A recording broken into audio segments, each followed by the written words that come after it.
Hey guys, I just wanted to jump in for a second and let you know a little bit about today's live stream sponsor, DNA Funded. DNA Funded has very generous profit sharing up to 90% and 3 different unique challenge types. For those looking to get funded, they also have speedy payouts, unlimited trading days on the first and second phase of their challenges, a very wide list of different things you can trade with over 800 different assets tradable, and maybe the most important component, a very experienced team behind the whole operation. So if you're interested in learning more about DNA Funded, click the link, check it out, see if it's right for you, and make sure to do your own due diligence to see if what they have to offer fits your trading style. For 20% off, you can use code A1T20. Again, that will be 20% off any of their challenges you'd like to check out. Thank you again to DNA Funded for sponsoring today's live stream. Now back to the show. Hey guys, All right, good morning everybody. Welcome back to another live stream. Happy Monday. And it is certainly a Monday type Monday because this is a big week for markets. You've got several key things to think about, the least of which, well, let's just go through the list for a second. You've got the Fed to think about, who's going to be watching the NFP report on Friday. But they're also going to be taking a look at services PMIs and manufacturing PMIs that we get this week. It's a busy economic data week, but that's not all. It's also a big week for the tariff stuff. And we know that's kept the market up at night here recently. We've had a lot of drama around, what tariffs are going into place. And clearly, the market is still worried about it. Put out my video on Sunday just kind of pointing out that, look, this concept that I had of looks like we're bottoming out in the NAS and S&P 500.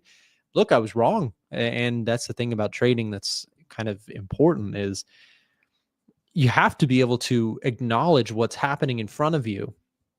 And right now, my concept this past week was, we had these higher lows coming in, especially on the 4-hour chart. You could see a material attempt for the bull market to resume, to pick back up strength. But then on Friday, you just had a washout, right? So key levels of support were holding nicely. And this is the frustrating part about trading is that, look, you have key support and then we break out, we move higher. And the thought process here would be, okay, we're going to continue, right? Well, not so much. We had a big sell-off on Friday. I ended up stopping out of some of my positions as we tanked lower. And this is trading 101. You have to acknowledge sometimes when price action just disagrees fundamentally with or not fundamental analysis wise, but disagrees mechanically from what you thought it was going to do. At the end of the day, I've done this for a long time. This weekend, I took my beating on the comments section for my idea about this. And so if you have any frustrated comments, then go ahead. Throw them. Nick, what the heck, you idiot. I'll say them for you because I also got stopped out on some ideas that I had. But let's be constructive. Let's move forward because at the end of the day, a couple small losses are not going to stop, the inevitable of having, when you have good risk management, a good trading strategy that you've back tested, and you show up and do your homework and you try again. There's great long-term results that I've been able to produce in the markets. Just because I'm wrong once or twice does not mean it's all, over. So here's the thing. Let's recalibrate. What are we looking at? We're looking at price action that does not look healthy, right? This does not look good. And so my thought process with this concept of, okay, higher lows coming into this market, can we get up? And the key level, if you watched with me last week, if you've been tuning into the videos, I pointed to this 200-day moving average as this key spot, right? And the problem that happened for the bulls is that we hit that key spot, and it was a key spot in multiple ways. We pointed this out. 38.2% retracement, the 200-day moving average, right? These were big levels. What was a really strong support level for the S&P 500 fell apart, and on the retest, instead of getting the fake out and then break above, which if you look historically, that does happen quite a bit with the S&P 500 and the 200-day moving average. There's a lot of times where you get these fake out, then moves higher. Take a look. Look at this, right? We faked out, we went higher. We faked out, we went higher. So was I a total idiot for thinking there could be a bounce? I don't think so. And if I was presented that same idea again, I'd be going long again. I'm not going to change my rules just because it doesn't work one time. But in this case, we actually got something pretty concerning, which is you had the break below, then we rallied back up. And again, if that pattern that we've noticed historically was present, we would see the continued V-shaped recovery, right? We didn't. And that's the problem. The problem is, look, you came back to that 200-day moving average. You came back to the 38.2%, and the sellers took control. There's no question that there's a lot of fear in this market. And so, look, I stopped out, I moved on, and now I'm waiting for the right setup. I got, again, the comments section was pretty, I guess I kind of asked for it. I had a big opinion. And when you take big opinions, I guess now I'm giving an example of what I do with big opinions. I said this a lot in the last few weeks, and I'll say it again. When it comes to trading, most people have strong opinions and they hold on tight to those opinions for dear life, and they never admit defeat or when they're wrong. I think it's really important in trading to have strong opinions and strong conviction on a trade idea, but to hold on to them loosely, right? Strong opinions held loosely do well in trading. What I mean by that is, okay, I was bullish on the S&P 500 and the NASDAQ, and I went long, and that was a strong opinion. And then when it didn't work, I stopped. I got out of the trade. I said, that did not work. I'm not going to just chase that loss. I'm not going to, refuse to admit I was wrong about an idea. I'm just going to refuse I'm wrong, take a small loss, and move on. It's really important that we get that out of the way because, again, I know, in the comments section, you're going to read those comments. And I just want to warn you, if you read my comments on the Sunday video, you will see what I call, well, not really what I call, but hindsight bias on full display. Okay. So if you read the comment section, you'll see, and I'm not like complaining, because at the end of the day, I've gone through this cycle for years on YouTube where I'm right about something and then people are like, oh, nice. And then when I'm wrong about something, it's like I just get absolutely beaten up on. I'm used to it. I've done it for a long time. But what I want to encourage you not to do is don't read the comment section when you see the bears win and say, oh yeah, it was so obvious that it was going to be bearish, right? It was not obvious, right? The market's never that obvious. The market's never that easy. So again, with the same setup, if it occurs, what happens is people see a trade idea not work and they say, oh no, that trading strategy doesn't work, I'm going to abandon it. Right? But what's really important is that as a trader, you can't just because a trade doesn't work does not mean the whole system is broken and doesn't work at all. That's really what I want to get at. Be careful with thinking like, okay, yeah, no, bears are just now every single rally is going, just like we were saying, man, we were just saying it over and over on the stream here during this time. When the market every single time would dip, right? People would buy that dip. And we said, just be careful, because there was a lot of people on Twitter and on YouTube who were heroes on the way up, right? And said they buy every dip and it's easy money. And then suddenly the dip starts dipping hard, right? So we have to adapt. We have to acknowledge what's happening. NASDAQ's down 1% on a Monday morning following a day on Friday where it was down 3+, right? Nick, I bet you didn't give your barber tip. I always. You kidding me? Actually, got my haircut the last time by a Middle Eastern dude. He was a super nice guy. We talked. He owned the salon that I was at, and he said he owned like 2 other locations. He's a really nice guy. Anyways, Dow Jones down about 0.5% here this morning. You got the Nas down 1, S&P's down 0.75%. Dollar index is flat. VIX is up. Here's the VIX, right? VIX showing you market is freaking out a little bit. We're back up to a 24. Now 24 is not a 30. If the VIX really launches, that's where you get into, scared territory. What is scared territory though is, look at this. Gold's up 1% and silver's down 1%. It's an interesting divergence between the two metals. I do have my stop loss trailed. It's possible that if we do come down and scoop these lows, that's perfectly fine. But if we come down and fail at that level of structure, I'm going to take profits on the silver move and just move on from that idea. But yeah, metals look really good. And gold, man, gold, you guys see where gold's at? 3,100 plus. Yet again, a fresh all-time high. Congrats to the gold bulls. I am currently long silver. I wish I was long gold because silver's down 1%, gold's up 1%. At the end of the day, I think they're going to probably move together, and gold is kind of the way it typically works in a real good metals market run is gold leads the charge, and then silver actually picks up more speed and actually outpaces gold in really good market moves. So what I mean by that is you got silver here kind of lagging today. If gold keeps ripping, I imagine silver will actually have some sort of a reversal. But if it doesn't, like I said, I'm just going to take profits on the move. Do you think gold is being overbought? Yes, absolutely.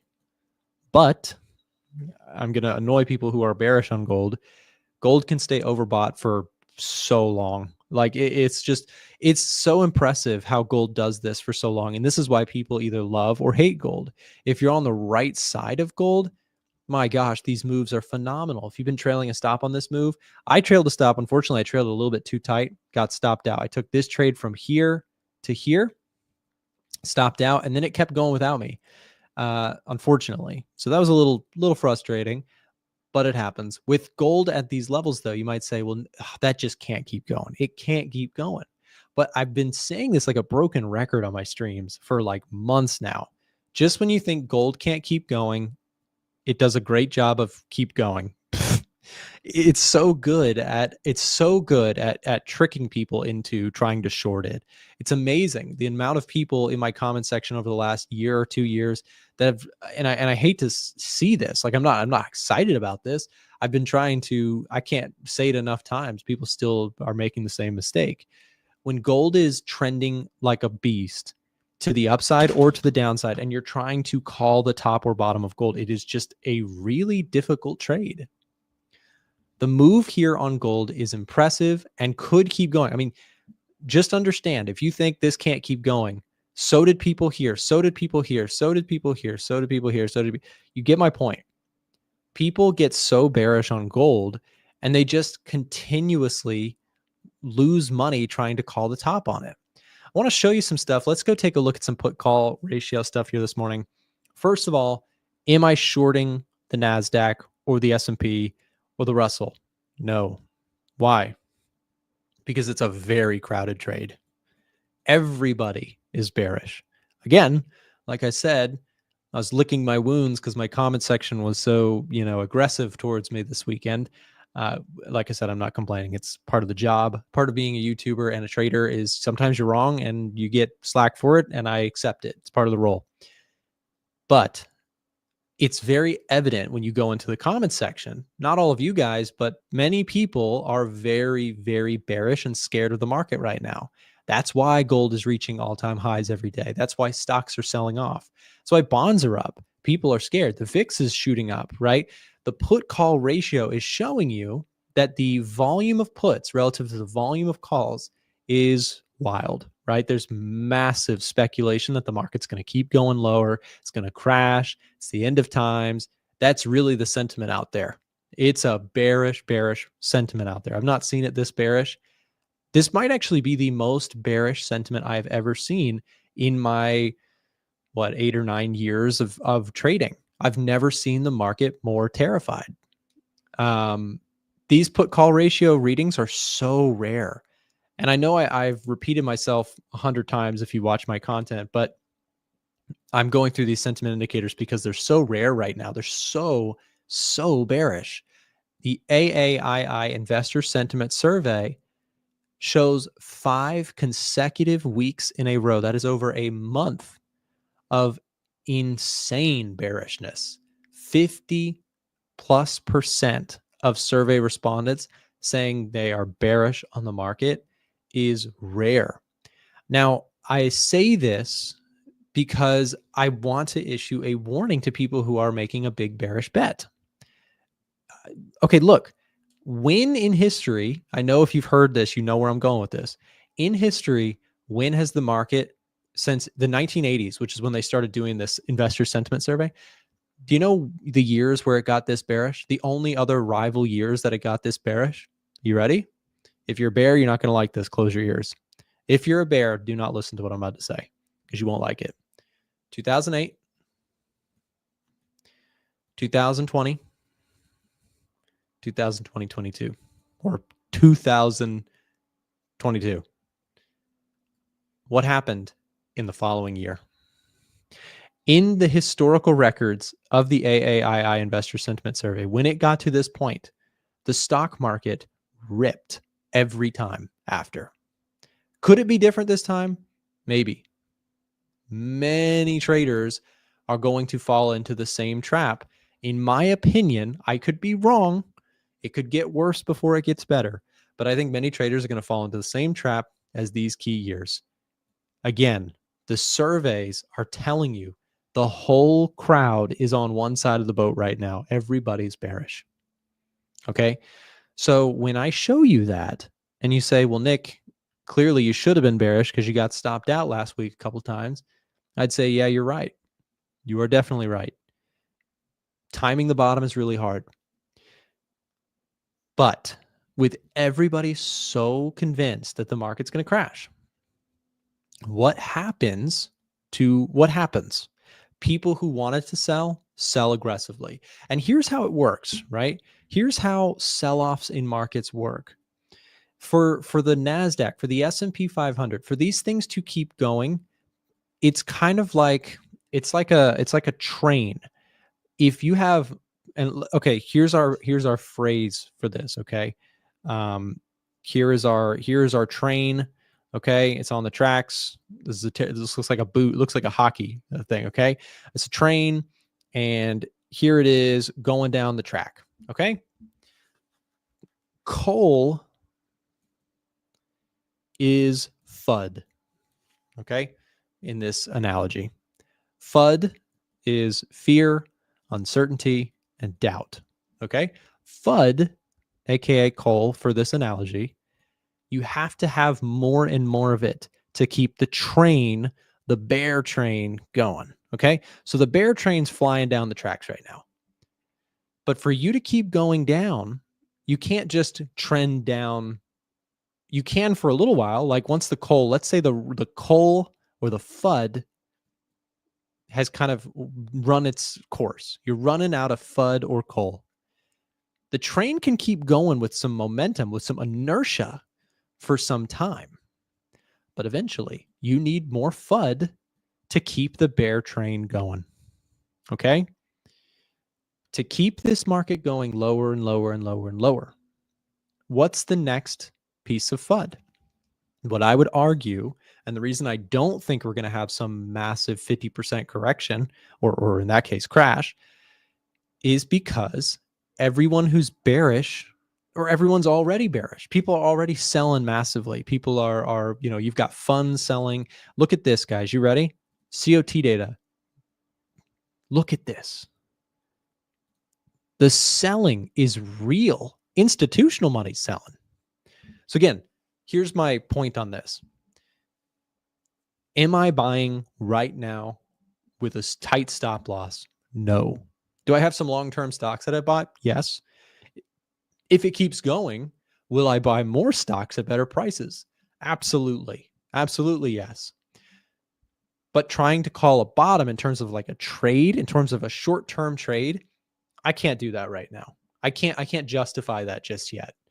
Now, give me something like this. Let me show you what I will look for in terms of the sign that the bear train is truly coming to a stop. Okay. If you get some good tariff news and price action does one of these guys, okay. If you start to see again what we saw over here, if that happens again, I will take that trade again. So I'm telling you that now. Again, do I regret? Do I feel like a moron for doing the trades that I took? No, I would take them again because I know my system well. I know what I'm looking for. As long as I have technicals, fundamentals, and sentiment analysis mostly agreeing, I will look for buys. Right now, fundamentally, I'm mixed to bullish.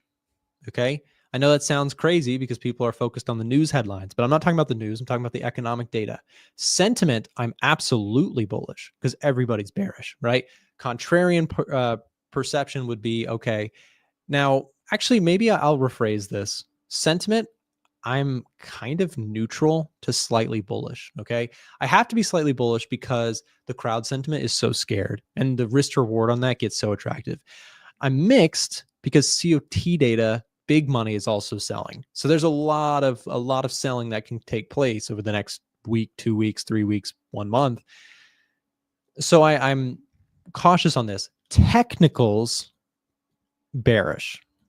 There's no getting around this, right? How can we? I can't look at this and say, oh yeah, no, that's the low, right? Could it be? I mean, maybe, but trying to call that is going to be really tricky. So I'm waiting for the confirmations. There's a couple confirmations I'm looking for. Let's talk about them. They go hand in hand with gold. Gold, if I'm going to go look to buy indices, if I'm going to take more trades in the indices, what am I looking for? Gold's got to relax. Because gold flaring up like this is showing you sentiment is just sell now, ask questions later. Or you got big selling going on. Silver, I might get trailed out for a profit on this one today if this keeps going lower. Price action, like I said, we need to see higher lows, higher highs. We need some sign of life because we're seeing really good selling here. I mean, sellers are still in control, and I would love from a longer term basis to see something like a 12, 15, or even 20% pullback off the highs. And just so you guys know, by technical quote unquote definition, a bear market starts at 20% from the highs selling. So we are not in a bear market. It may feel like that, especially if you're looking at technology stocks, which have gotten hit real hard, feels like a bear market. But a bear market is still a ways away. So we could get much worse before we get better. So from a technical basis, like I said, I have no trades and I stopped out honestly at a great time because I stopped out and then missed this, the rest of this tanking that we're seeing right now. But I would love to see if we can get some higher lows, higher highs, then great. But right now, I can't justify that concept. The other thing I'd be looking for is VIX has got to relax, right? That would be a signal. Put to call ratio, got to relax, right? But this was a short-term sharp low, right? So when we saw the put to call ratio at these levels last time, we put in a very sharp bounce. The bounce fizzled, right? But you can see the topping of the VIX, the topping of the put to call ratio the last time around gave you about a 6% rally in a short time, 14 days for the NASDAQ. So, I would be careful if you're a bear that you're not chasing the selling, right? There's going to be a lot of people who are buying a bunch of puts today at very expensive prices. Put to call ratio is telling you that puts right now, very expensive. Everybody wants puts. Guess what the price of puts does? Boop, it goes up. I just want to let everyone know also something a bit of ahead of time. Today is March 31st. Tomorrow, we are kicking off our biggest discount on the Edge Finder all year long. It's our anniversary sale.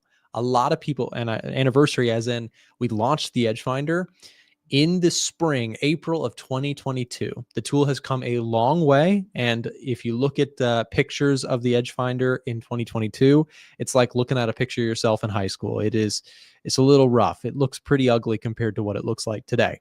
But I just want to let everybody know who's watching this stream right now that starting tomorrow, we're going to be doing a massive discount. It is our biggest sale of the year, celebrating 3 years since we launched the tool. So if you're looking for more data in your trading, I just want to make that aware to you so that you can, if you are thinking about getting it, if you want to explore the tool, just don't miss the opportunity. It is the lowest price that we do all year long. So if that's something you'd like to take advantage of, the best way is if you're really serious and you just want somebody to keep you in the loop about when the sale is live, send us a direct message. Just ask them, hey, can you keep me updated on the Edge Finder sale starting tomorrow? Or you can join our Telegram channel. If you don't mind, Chandler, dropping the link for our Telegram channel. We'll be keeping everyone up to date on the sale event starting tomorrow in our Telegram channel. So it's also worth joining. There's a bunch of free analysis that gets shared each day. So up next, we've got Ivan joining the call to go over what's happening in this market. We've got dollar index pretty flat here today. Japanese yen up a little bit, but stocks really taking the center stage, dropping to fresh lows here in this recent sell-off. Nasdaq's down 2%. I'm feeling really grateful that I got out of these trades when I did, because even though I took losses last week, we went from, I mean, that's another 7% drop even from this peak. It's a pretty good sell-off. Anyways, Nasdaq down 2%. Let's get into it with Ivan just after this quick break. Stay tuned. Attention A1 Trading Show fans. If you're interested in getting free access to the Edge Finder or our premium trade alerts, listen up. For a limited time, our show's partnered broker 8cap is giving out free access to our products when you sign up for a new trading account with them. If you already have a broker, you may want to consider switching to 8cap because of their low trading costs, a wide range of trading assets, and their amazing customer support. If you'd like to get access to our software and Discord server for free, click the link being dropped in the chat right now and ask one of our team members for more information. Don't miss your chance for free products and an award-winning broker. Now back to the A1 Trading Show. All right, the stock market sell-off continues. Ivan, where's the low? When do we bounce? About now. What if, as you said that, we just saw this green Hulk candle come out of nowhere, ripping to the upside? I would thank you. I think what's happened over the weekend was a bit concerning. And I don't know if it's more concerning that Trump was joking that he wants a third term, or the fact that he threatened to attack Iran, put 25% on Russian oil, or that the auto tariffs are also coming in. He had a busy weekend. That man he never leaves the office. He's got a lot to say. Yeah. So I'm not confused, but I found this Reuters thing that apparently gives updates. But I'm confused because where is his bottom gonna be? I thought that it was okay. Hear me out. I didn't think this was the bottom. I hoped it was the bottom. I thought it was, and I hoped, and I was wrong. I saw that. I saw in chat he was like, "Did Nick hit stop loss?" And I was like, "Did you buy Nasdaq? Really?" I did, and it sucked. And but you know what? To be honest, I'm really glad that I stopped out when I did, because it just fell apart. So yeah, Nas fresh lows down 1.9, S&P down 1.2. So I think, Ivan, I ask you that question, like, oh, where's the bottom? I don't actually think that calling the bottom is very easy, but let me ask you this. What would you look for to see some signs that a bottom may actually be forming? That's maybe a better question. Well, the only reason and the only way to know if we have a bottom or not is what's happening technically. And there's nothing in the news unless you have a 180-degree turn in Trump, which is likely. Or, yeah, so there's nothing in the fundamentals. There's nothing economical. There is nothing sentimental about it. It's just purely technical. So, yeah, what happened? What was it? In March? I think that was a good bottom. I think that could happen. I think that should happen again.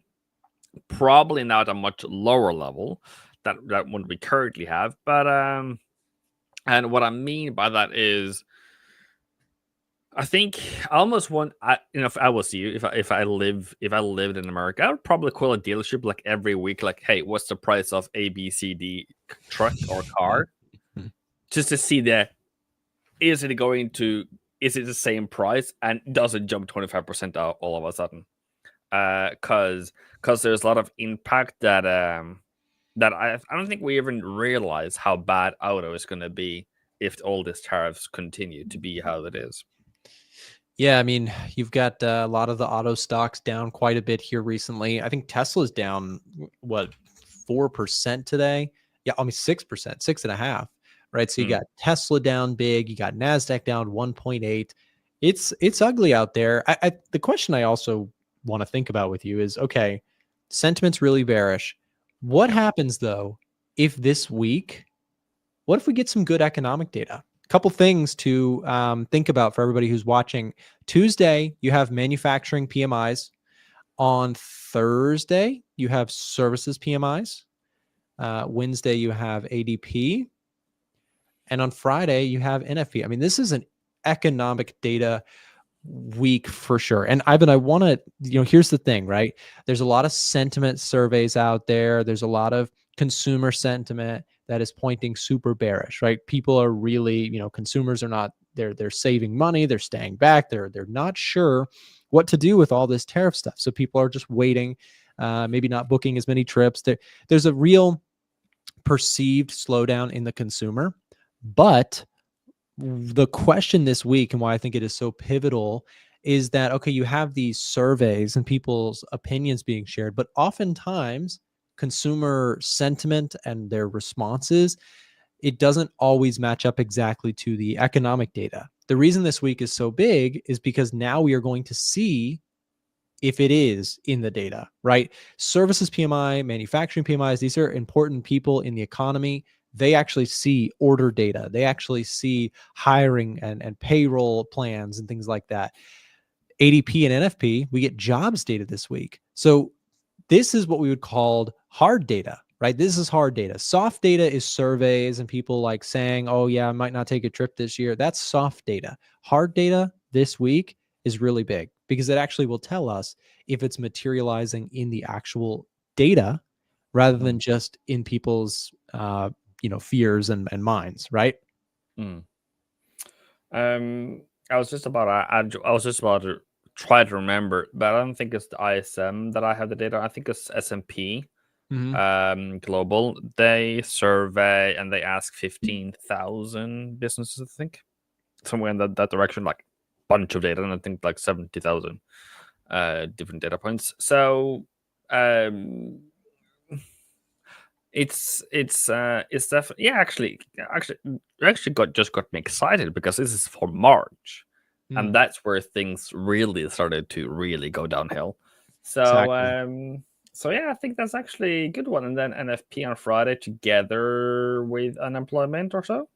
Yeah, then Friday's gonna be fantastic. Red. Yeah. So that's the point is, you've had all these rumors, but to your point, I mean, now you're actually getting March's data materializing into the NFP report. So I think it's a really pivotal week. And, at the end of the day, what's the Fed going to do with all this? That's the other question is you have the consumer freaking out or whatever, but if it materializes in the data, let's say jobs data comes in soft, there's a lot of mixed opinions on this. I would say that they're probably going to administer the jobs part of their mandate sooner, right? But a lot of the Fed officials have been super hawkish. They're like, super concerned about inflation and, we cannot cut rates too soon. And what does that leave you with? Well, it leaves you with this, maybe they're just going to hold tight gap, which could mean stocks, things like that go lower for the short term. Maybe we get a bump in the dollar, maybe yields stay higher for longer. And that dynamic could seriously, spook the market. Basically, if they're not feeling the need to act quickly, the stock market could keep selling. The stock market's watching for a sign that the Fed's going to step in. And I think there's a possibility that you don't see that as fast as people want it to happen. I just want to give you like a preliminary report here that the candle jumped a bit. It's having a bit of a pullback at the moment. So we were down there when I said this is the bottom. So yeah, this is you might be calling it on camera. This might be the low. Yeah, this might. Also, you never know. We'll see. I mean, it's been a crazy couple weeks. Every single area of support has pretty much tried to hold and ultimately broken. So that pattern is troublesome for me. I mean, if you would take a look here, you had really big support level. This one tried to hold and then tanked through that low, came back up, tanked again, came back up, held this area, tanked again. right? Came back to that area, tanked again. Sellers are just in control of this market at this time.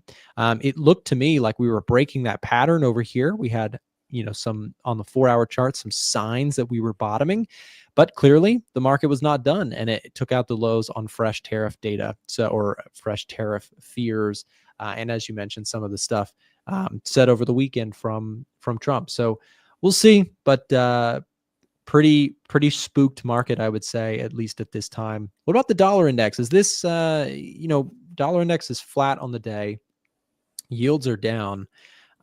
Where do you go with the US dollar?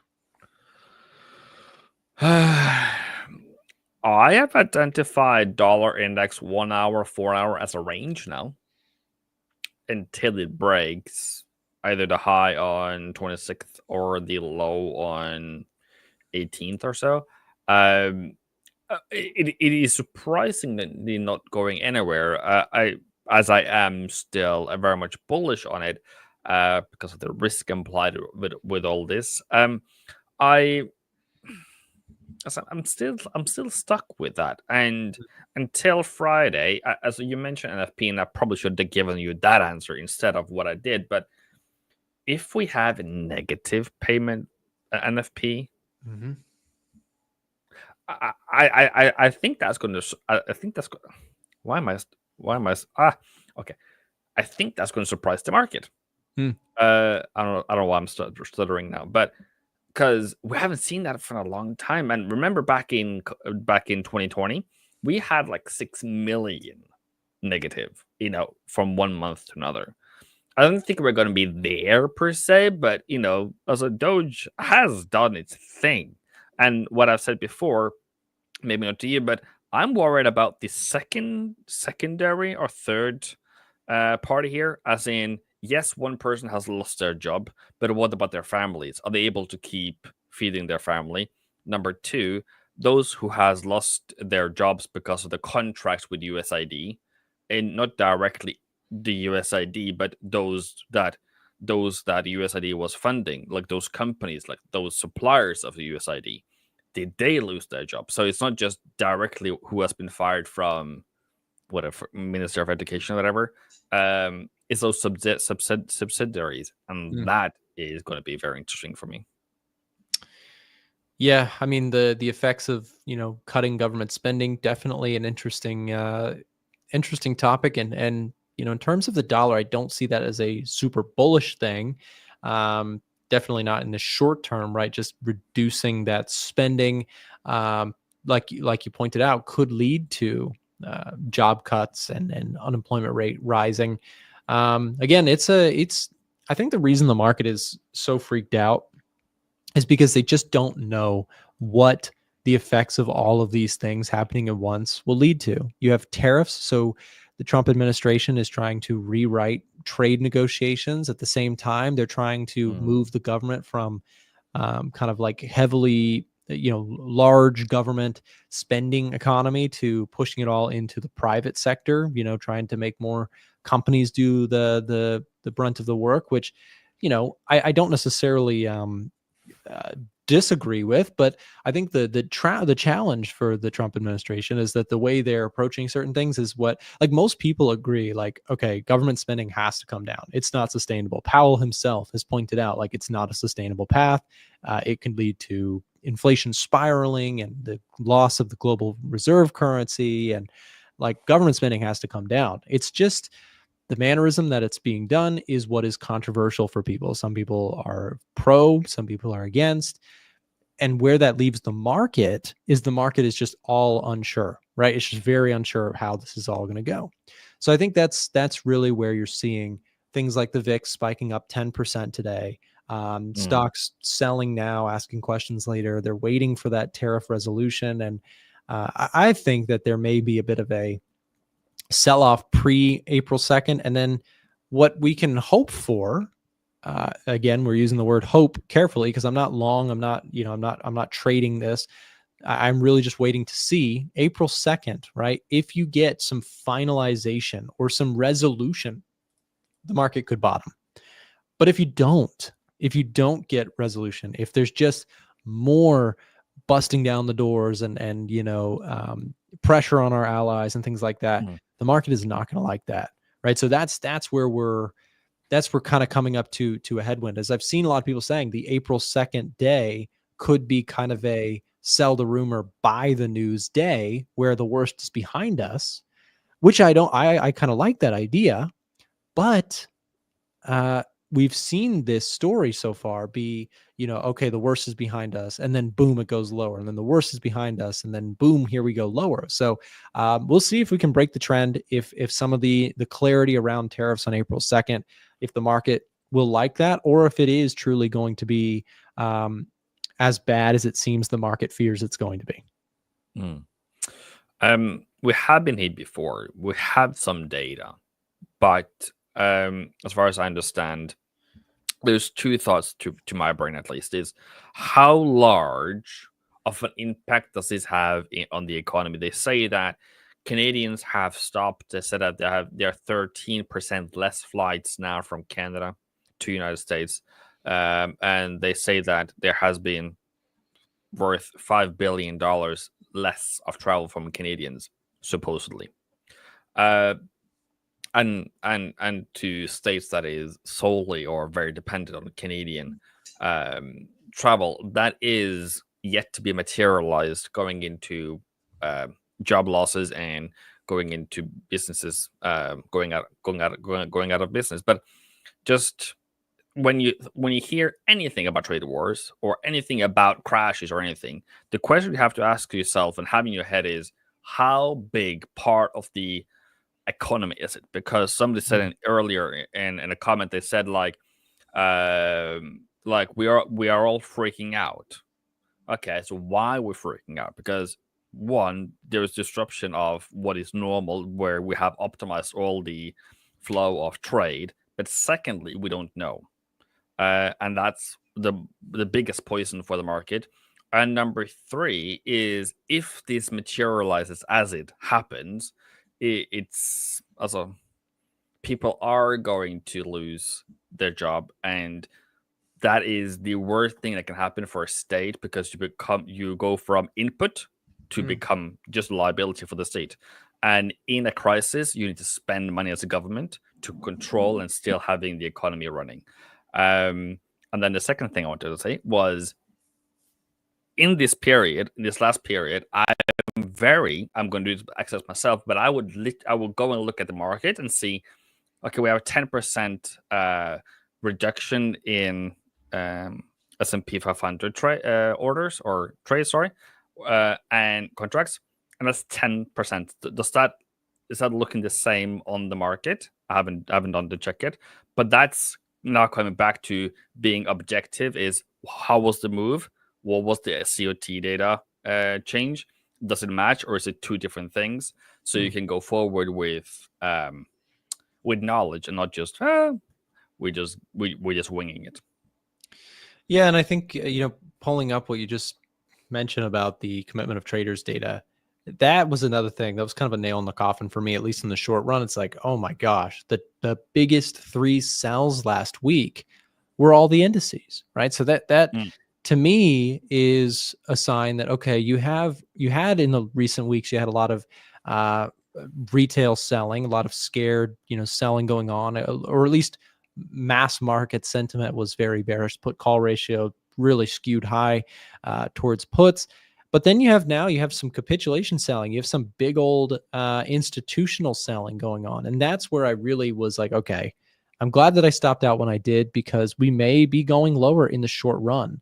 I'm not really willing to bet that the market is going lower. Like, I'm not shorting, I'm not buying puts, I'm not selling into this, this sell-off. But I do think there's a point where you have to say, look, I have to stand clear and wait for a sign. I think we discussed this at one point, Ivan, about the yen pairs, right? Yeah. So we've talked about the yen pairs. Like, this is a market that when yen pairs are in sell mode, trying to call the bottom on yen pairs is so difficult, right? It's so difficult. Same thing with indices, right? When indices are in flush mode, when they're in just sell mode, calling the bottom on yen pairs and indices is really difficult. But here's the question for you with the yen pairs okay, you have other central banks worried about growth slowdown, Mm. and the Bank of Japan's still potentially interested in hiking rates. Does the Japanese yen look strong to you right now, or not so much? Um, I think it has a tilt of where the risk that was supposed to go to dollar has gone to yen instead.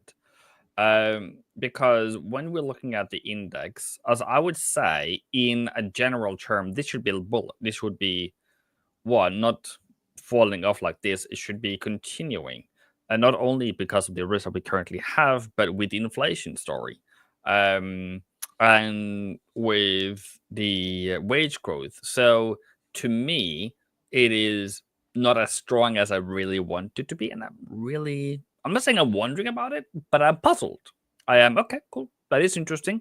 Mm, Um, on the flip side of everything here is April is extremely risk on. So yens normally fall. Also yen index normally fall in April. mm. And I'm wondering if that's the setup. Very well could be. Again, you're having this. The other thing is the COT data actually showed more yen buying here recently, so I'm a little cautious on that too. But to your point, I could see just such a sharp reversal for risk assets, which would likely lead towards yen bearishness, right? Typically, that is the way that goes. But we're seeing some interesting stuff here. I also want to pull up just gold, for example. Gold, people are very. This is crazy to me. Like, look at the put to call ratio for gold. People are buying puts like crazy on gold, which just is ripping up and up and up. So it's just kind of standard procedure here. Put to call ratio is something I've been, really tracking quite a bit here recently. We also just added China to the mix. Got a little bit of everything here, but just something to think about is when you have everybody scared, the as you pointed out, if you get some seasonal kind of reversals here for stocks and for risk assets in general, Bitcoin, Mm. stocks, etc., a lot of times that does come at the cost of some yen strength. So we might see yen weakness. So just something to think about. I think it's a theory to remind ourselves of, because in all this risk, in all this volatility, is the word Mhm. probably, there is going to be good opportunities for rebound, because what my standard operating procedure is, whatever falls hard normally rises quickly, and whatever rises quickly normally falls hard. Whenever that the driver disappears, and to gold hasn't really happened yet, so I'm still okay, cool about that. But for a rebound on S&P 100%, just remind yourself that every time ever since 2018, when we last had a trade war issue, we made higher highs, and ever since, I don't know, since gold have been making higher highs, we have continued to make higher highs. And it's just a reminder of I don't know, we are in a bit of an unusual time.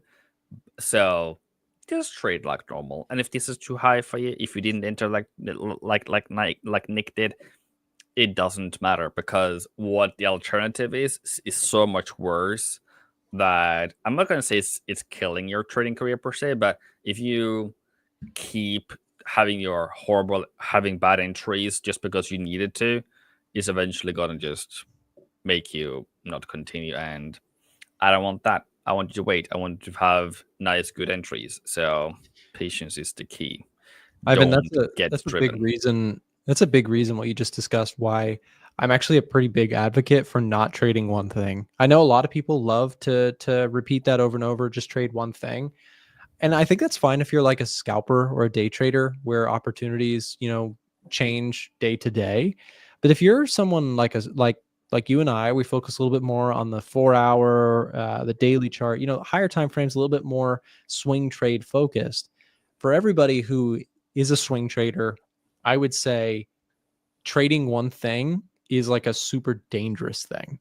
The reason for that is because if you only trade gold and you have not gotten a proper pullback for the last several months, you haven't been able to take any trades. You can't, there's nothing you can do, right?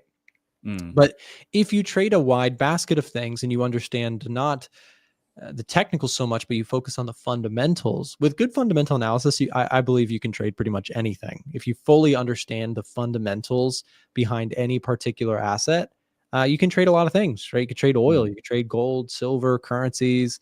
That's the cool thing about fundamentals, is they're kind of a tool set that you can fix anything, quote unquote, right? You can trade gold, you can trade S&P. So for me, the danger of trading just one thing as a swing trader is that, look, gold's just been up and up and up. It's been, if you were like waiting for a pullback and you didn't quite get it, I went long here, but had I not gotten that trade, like, let's just say I was waiting for a deeper pullback. Like, let's say I was waiting from this point, looking for this pullback, never got it, and gold is all I trade. It's been 35 days and I haven't been able to take one single trade. And that's not including this. If you were looking for a deeper pullback here, it could have been 100 days without a proper, 38.2% plus pullback.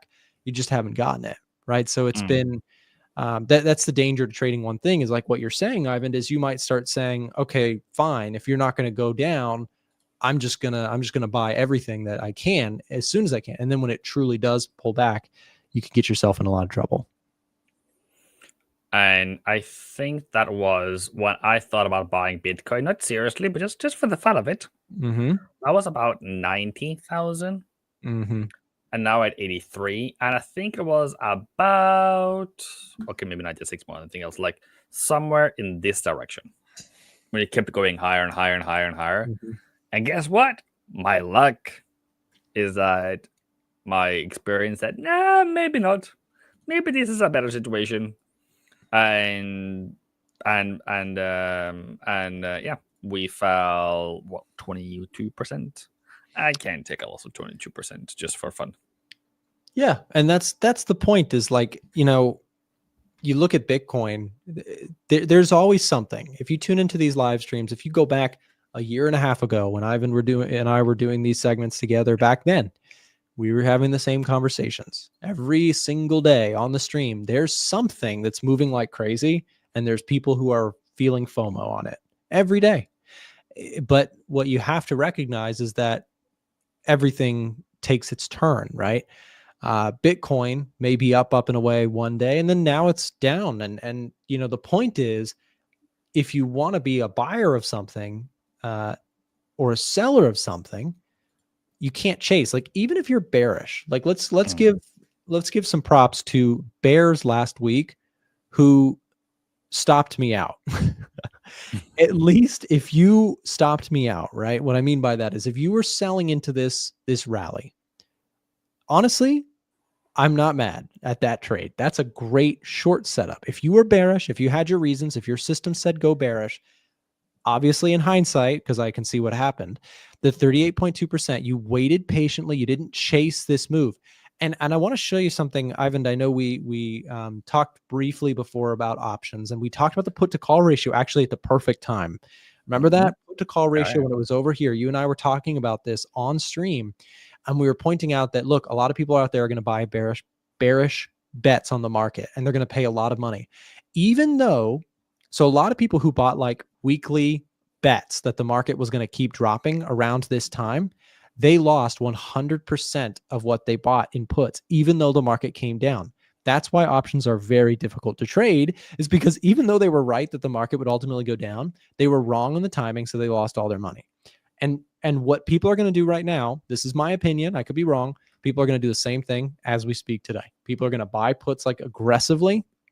And even if the bear market continues, one bounce kills those trades. If you have put contracts that expire on Friday this week, for example, if you don't get a flush down lower today and tomorrow and Wednesday and Thursday and Friday, if you don't have follow through, if you do, you make a lot of money. If you don't, you're going to lose all the money that you just paid for puts. And people are going to do that today. They're going to overpay for puts, in my personal opinion, and they're going to chase the sell-off. And it's such a painful learned lesson, because, again, one move like this and you lose everything. So just be careful out there. People are going to get bearish at the worst possible times. And you may have called the bottom. I hope you did, because maybe they'll learn their lesson on buying puts at the worst times. I have two things to say. Number one, it is not sellers on NASDAQ. is the lack of buyers, hence the COT report. Mm-hmm. Number two, where was the we're a bit late there, but 1 minute chart, I came around 45. So yeah, that was at least the short term bottom, at least. We started the stream around there with me. Maybe that's it, Ivan. I hope it is. That would be awesome. Sorry, guys. I'm terrible at the chat today. I barely read. Nick, I really like to watch you again and again. I appreciate that. And those darn bears. I shorted euro dollar, pound dollar, and long dollar Swiss with a long-term view. By the way, guys, let me ask everyone in the chat really quick for some feedback. What's your favorite thing to trade? We just talked about how you want to be careful trading just one thing. So let's just ask everybody, what's your one favorite thing? If you could only trade one thing, drop it in the chat. I'm just curious just to see what people are saying. Also, somebody said that they messaged me on Discord. First of all, I don't usually answer too many DMs. I get a lot of them. I do my best to answer them. I'm slow to answer them. But also, Liam, please be careful that you're not messaging a fake Trader Nick. There's a lot of them. There's also probably fake Ivans. There's fake everybody's in Discord. So please be very careful. I'm not fake. Ivan, you're real. You are a very real person, but there are fake versions of you sometimes in our Discord. Yeah, you can message me. I'll respond to you because Nick doesn't. Speaking of that, if you guys are interested in coaching, that was great. That was a great transition. You saw that, Ivan?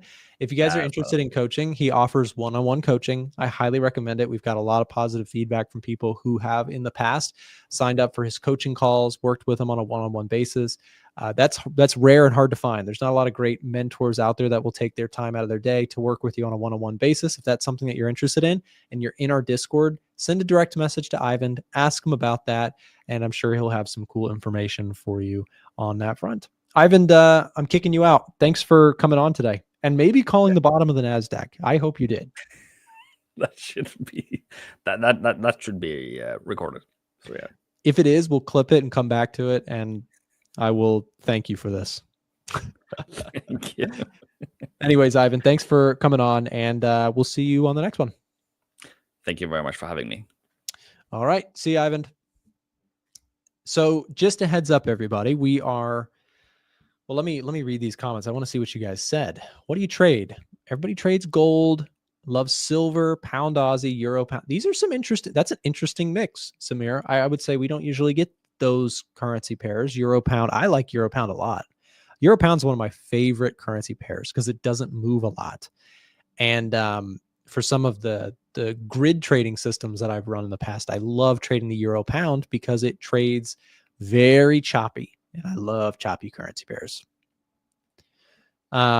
Crypto, gold, NQs, got some NASDAQ traders, Dow, gold, indices. Very cool. GJ, UJ, AU, and oil. NJ, NASDAQ. I would say, I think that of the viewership, the most popular things to trade, gold is number one. This is my guess based on my years of reading comments. Gold's number one. I would say, if I'm doing analysis, the dollar index is the number two. But for things to trade, NAS is actually number two. Then I would say it's probably euro and pound and maybe UJ. And then from there, it just goes in every direction. Oil, SPX, Dow Jones. I'm always curious just to see what people say. But for me, my favorite thing to trade, although not recently because I have to lick my wounds on this one, is the S&P 500 and the NASDAQ. I like trading both of those quite a bit.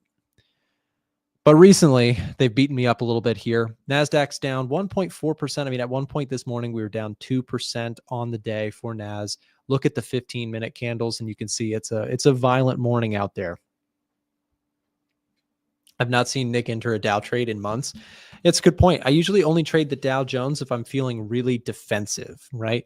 Dow Jones, the cool thing about Dow right, is that it has a lot more stable companies, but it's a lot less tech centric. The reason I like the NASDAQ is because I'm a big bull on software companies, tech companies. So when I trade the indices, I prefer the NASDAQ because I love, tech stuff.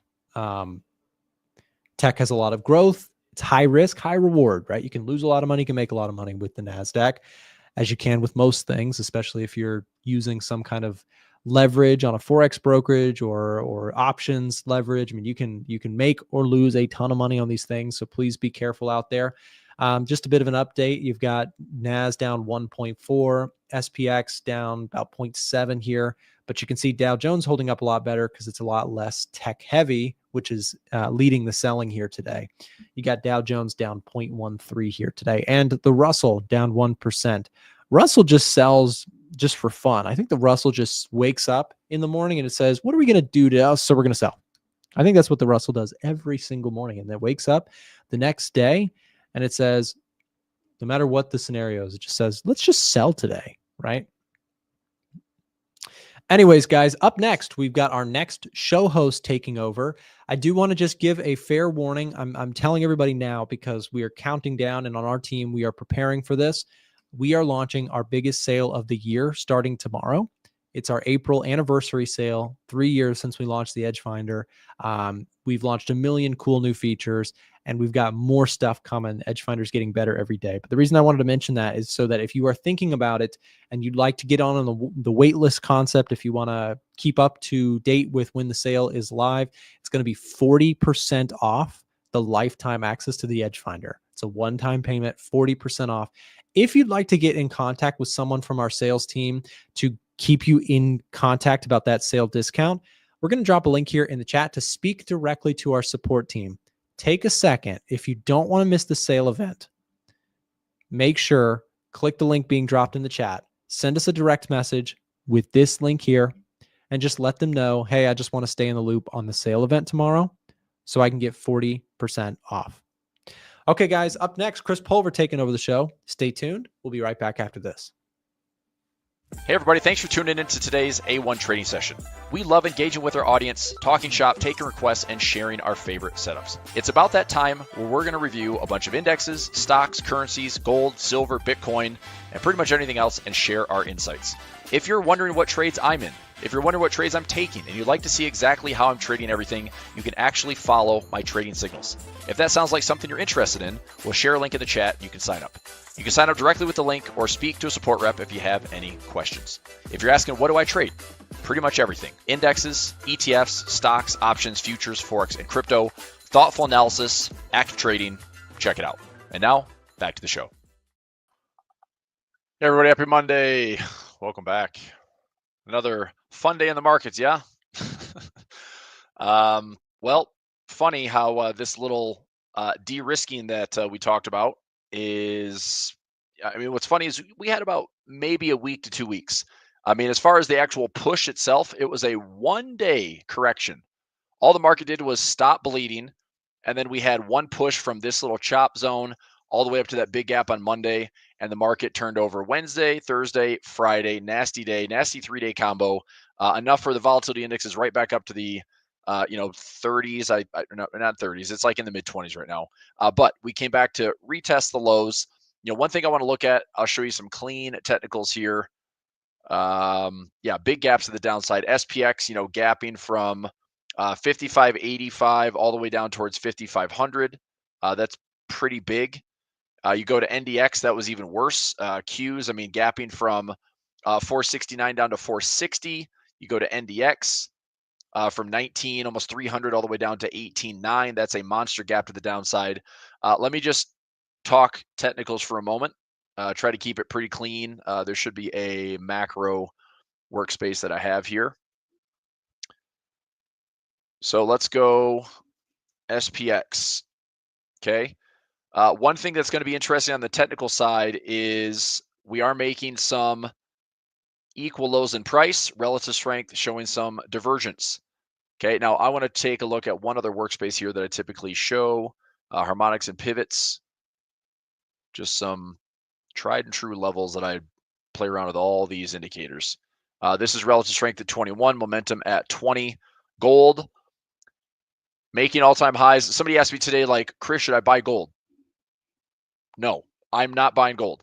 I'm still up a bunch of money on my GLD positions. I took profits on gold futures, but this is one of the second or third largest stretches that we've had in gold ever, as far as time away from the 200 moving average and distance away from the 200 moving average. I don't know what the catalyst is going to be to drive gold lower. It could be a heavy pivot on the dollar. It could be some certainty in the stock market. It could be, I don't know. I mean, honestly, it doesn't matter what it is, because at some point I'll be able to explain it. The why will be in the news. Some outlet will have it. Some media narrative will follow along and say why gold is correcting. But technically speaking, it's due. Now, gold, real quick, is either on its way for some type of ridiculous capitulation move that I would be surprised to see, but also embrace if it gets to, I mean, I have no idea, but I'll just throw a number out there like 3,500. If we see another just exponential move where we saw this happen in cocoa futures, we saw this happen in lumber, we've seen this happen in copper, these big ridiculous moves. If I start to see something like that behavior, I will be moving stop losses aggressively. And once this thing pivots, it's either going to go into a longer consolidation period, or this thing is going to go exponential and then it's going to crash. So I don't want to be, of course, left holding the bag after this thing rolls over and thinking, well, gold still looks good. Gold still looks good. Well, I should be taking profit on the way up, right? So I'm giving gold a little bit of a little bit of leniency right now to say, okay, well, a little consolidation is fine, right? Consolidation is fine. We'll play catch up.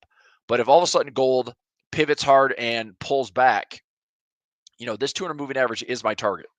So if I see something that looks more bearish, I probably will take some stabs at some gold shorts, but not right now. And so again, the amount of uncertainty that we're seeing in the markets is pretty high. If gold is the reflection of that uncertainty, then gold continues to run hot to the point where it looks ridiculous and looks exponential. And there's good profits to be made on the longs. So I'm not calling the top. I don't want to call the top, but just know that a correction and reversion will happen. I would say a 99% probability that we are hitting this 200 moving average before the end of the year. I mean, I know that's a big window. I don't have to be crazy accurate there, but that's how confident at 374 bars and 15% overextended we're going to pull back to it. Okay. Now going into the indexes, here is SPX. Okay. Taking a look at some of these levels. This is the momentum oscillator and the relative strength index with a 21 period. Now I look at RSI 21 and I look at RSI 14. Both of them show pretty much the same thing. Price is at same lows, okay? Momentum disagrees and relative strength disagrees. That is hidden bullish divergence. Now, when I say hidden bullish divergence, this does not mean that this is a monster buying opportunity. I think at best right now, this market would see this as a potential rally again, back up to these highs, and then you're going to see the technical analysts out there talking about a bear flag that maybe gets worse, right? So, tariffs. Is this why the market's falling? No. Okay, it's a extra component to why the market is falling. But to me, MAGS is why the market is falling hard. Everything in MAG 7 is down hard. We're at fresh lows on MAG 7. It's still the largest chunk of stocks with market cap that's going to influence the entire market. So MAGs dropping in this rotation is the key why this was falling. And then on top of that, where it gets worse is this is the tariff fuel and the sentiment uncertainty. That's why the market got a little bit worse for wear. This was like the sixth largest, or not largest, but the sixth fastest drop over like a 45 or 50-day window. So pretty ugly, but it got uglier based on uncertainty surrounding it. But this next leg, so if we go lower, there's clearly more uncertainty. Okay. So I'll put this. If we go lower, would be more uncertainty, more kind of pain, where Trump is negative. It's like everything Trump says is about tariffs. Market hates it, so the market's going down. Fed is quiet, so no backstop, which you're a fool if you think the market's going to see a Fed put at 10%. The Fed as an emergency backstop level, it would be probably 20 to 30% from all-time highs. So, I mean, honestly, I'll put a price here. I think between 5,100 and 4,800, that to me would be a backstop area. So if we're going to see like emergency anything, it's probably around those prices. That's way lower. We could flush double digits from the year performance. We could be from the all-time highs, I would say, down closer to like 20% for the year from all-time highs. So I looked at, that I mean, 4,800 is the previous high from 2022 when the S&P peaked. It's like 40 to 48 and change. 5,100 happens to be what I'm looking at for like Q2 as a big put level from JP Morgan. 5,000, of course, is a big round number. So if you're not prepared for the markets to go down that low, this is why I said de-risking. You're going to have opportunities to do it. And we might see something like this. We might see this market from this fall. We went up for that 1 or 2 week period where the market just stopped going down. And then in 3 days, Wednesday, Thursday, Friday, and then today's open, we're right back where we started. So we're no better off. We're back down to the lows. But like I said, hidden bullish divergence on momentum and relative strength. If there's another short-term opportunity to buy as we kick off Q2, maybe there is. Why? Because April 2nd, that's Wednesday. Is there more clarity here? Right? Wednesday. Does Trump say something across the board that makes the market think like, okay, maybe it's not that bad? And this could be the example. Okay. This 20% global tariff in push for a big and simple trade policy. Well, he could have led with this in January instead of nobody knows what the hell is going on, right? Is it 25%? Is it, only for certain countries? Is it 100%? It's just been like threat, and the market hates it. But on top of that, what makes this worse is if the market has some certainty, it's like, okay, global tariffs at 20% across the board. Now we can start to see how these companies are affected with earnings. Does that make sense? With earnings. So if earnings is going to be affected negatively and it's not priced in already, then the market's going to continue to go lower. And so that's where this gets worse. And I think that right now, this is a sell the rally environment until price can prove otherwise. If the the bulls cannot close above this key level here, which is around 5,800 on the SPX. If the bears keep this defended and the bulls cannot close above this, this is a sell the rally environment, and we possibly have more to go. If all this market did was high, low, lower high, lower low, well, there's my 5,100, there's my 5,000, there's my 4,800 level. You can see all this demand down here, and all it is a symmetry move. There's previous lows from August of last year. Perhaps that's enough. Maybe it's enough to poke those lows from August before we start to see the market bottom, right? So there's all sorts of ways to see when and if this thing can bottom out. I think right now, if we're lucky, it would be a bear flag that would still offer up a short-term correction, but I would still be selling that rally, at least position for it options-wise.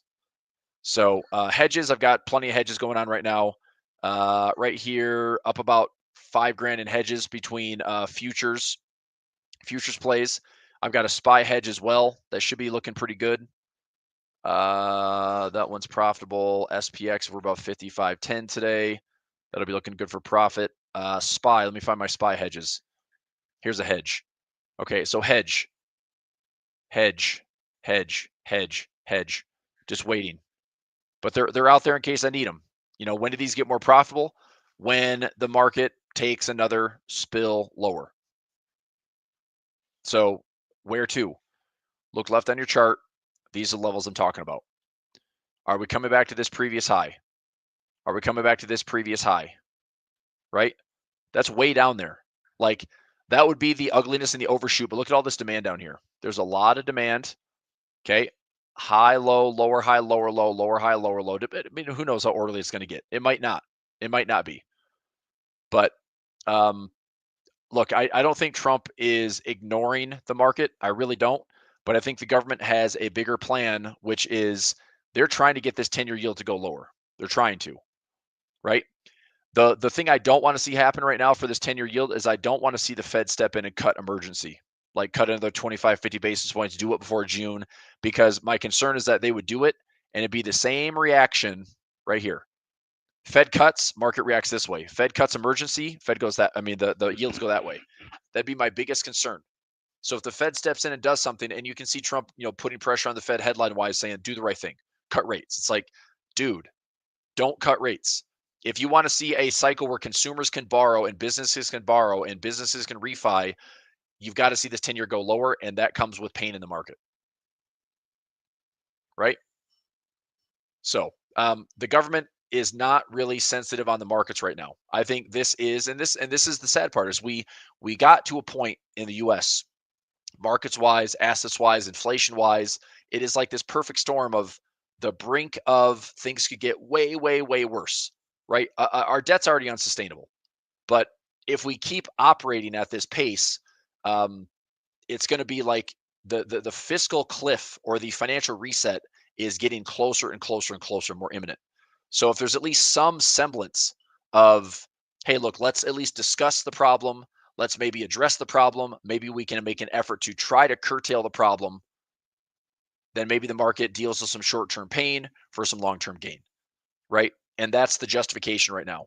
I don't think the bottom is in. I don't think the Fed put us anywhere near it. So if you want to get aggressive on anything, I don't think this is time at all. We did come right down to the yearly pivot, by the way, so that's an interesting spot, maybe offering some short-term support. But if you're lucky, a basis or a base case for a bear flag might be kind of the best case scenario here for the next maybe 2 to 4 weeks. If the market just doesn't keep going lower, then a bull flag of, okay, we end the quarter on a pretty sour note. Q2 maybe gets us more certainty through April 2nd as maybe more clarity on tariffs are given by the market. Maybe that's the buy the rumor, sell the news. And if this is a flag, I'd still be looking to short this. I don't think the market has any all-time highs in the works, because we would go from a extremely negative sentiment to extremely bullish sentiment to even come close to all-time highs, which I just think are a long ways away. So I am a sell the rally trader right now. I am a protect the heck out of your portfolio right now. I am insuring and hedging like crazy. And I'm trading what is working rotationally. So I like utilities a lot. Okay. Which still seems relatively cheap, but it's boring. It's not sexy. It's low beta. But if I can stay out of trouble and still generate about 3% and maybe have some price appreciation on top of that, that's a pretty good play in my opinion. A boring stock like MO, I'm just going to keep rolling some of my calls and collecting income here. On BTI, same thing. I'm just going to keep rolling calls, adding more puts. These are low beta stocks, by the way. 0.09, negative 0.09. Like, it has zero relationship to the S&P. Okay. PM, same thing, right? 3.5% dividend, like super, super low beta, negative beta. Like, it's not correlated at all. This is where I would be hiding out. High dividends, reasonable performance and price appreciation. But obviously it's cheaper going like MO is a little bit cheaper. BTI is even cheaper than that.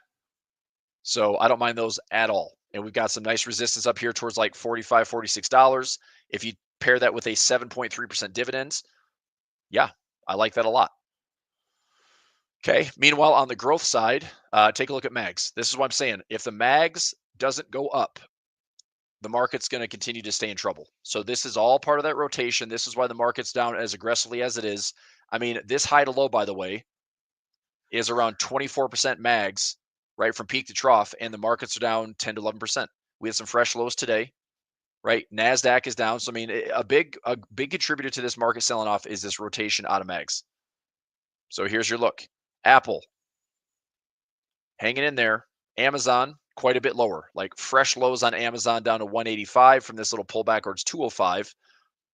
Amazon earnings, I mean, we're not going to really have Mag 7 save the day until earnings season, which is going to be probably 3-4 weeks away. Broadcom, little fake of the 200 moving average. Broadcom's been selling off aggressively. I'm not touching this one with a 10-foot pole. Google, I've got trades on Google out to, let me check the workspace here. Google is, man, that's just a nasty drop. I've got some dollar cost averages in. Got a 150 level I'm looking to buy. That didn't get filled today, but it's close. This trade was profitable, so this was close for profit.